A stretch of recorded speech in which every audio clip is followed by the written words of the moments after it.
ണ്ടതല്ലേ. വിദേശ രാജ്യങ്ങളിൽ അല്ലെങ്കിൽ പാശ്ചാത്യ രാജ്യങ്ങളിൽ ജീവിക്കുന്നവരും നമ്മളും തമ്മിലുള്ള വ്യത്യാസം എന്ത് എന്ന് മനസ്സിലാക്കണമെങ്കിൽ, അല്ലെങ്കിൽ നമ്മൾ എത്ര വർഷം പുറകിലാണെന്ന് മനസ്സിലാക്കണമെങ്കിൽ 1990 ഇറങ്ങിയ ഒരു സിനിമയാണ് അക്കരെ അക്കരെ അക്കരെ എന്ന് പറയുന്നത്. നാടോടിക്കാറ്റിന്റെ ഒക്കെ ഒരു മൂന്നാം ഭാഗം. ഒരു തമാശ സിനിമയാണെങ്കിലും അതിൽ കേസ് അന്വേഷണം അമേരിക്കയിലാണെന്നൊക്കെ പറഞ്ഞിട്ട് മോഹൻലാലും ശ്രീനിവാസനും അമേരിക്കയിൽ ഒരു വാടകയ്ക്ക് ഒരു വീട്ടിൽ താമസിക്കുമ്പോൾ നെടുമുടിയോട് പറയും കേസ് അന്വേഷണത്തിന്റെ ഭാഗമായിട്ട് ഈ വീടിന് ചുറ്റും കൊണ്ടുവന്ന് കുറെ നായ്ക്കളെ കെട്ടിയിടാൻ.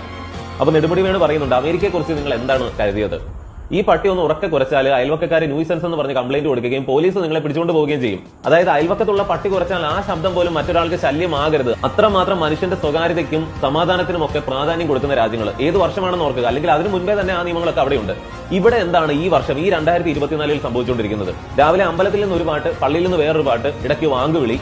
ഇതെല്ലാം കേൾക്കുമ്പോൾ നമുക്ക് തോന്നുന്നത് ഇവരെല്ലാം അന്യോന്യം നിന്ന് വെല്ലുവിളിക്കുകയാണോ എന്നുള്ളതാണ്. ഇങ്ങനെ ഒരു വീഡിയോ എനിക്കൊരു 6 വർഷം മുമ്പേ പോലും വേണമെങ്കിൽ ചെയ്യേണ്ടതാണ് എന്റെ ഭാഗത്ത് നിന്ന് നോക്കുകയാണെങ്കിൽ. കാരണം ഓരോ തവണ വീഡിയോ ചെയ്യാൻ ഇരിക്കുമ്പോഴും ഈ പറയുന്ന ആരാധനാലയങ്ങളിൽ നിന്നുള്ള പാട്ട് കാരണം, അല്ലെങ്കിൽ ഇതിന്റെ കാതടപ്പിക്കുന്ന ശബ്ദം കാരണം ഒരു രക്ഷയുമില്ലാത്ത അവസ്ഥ.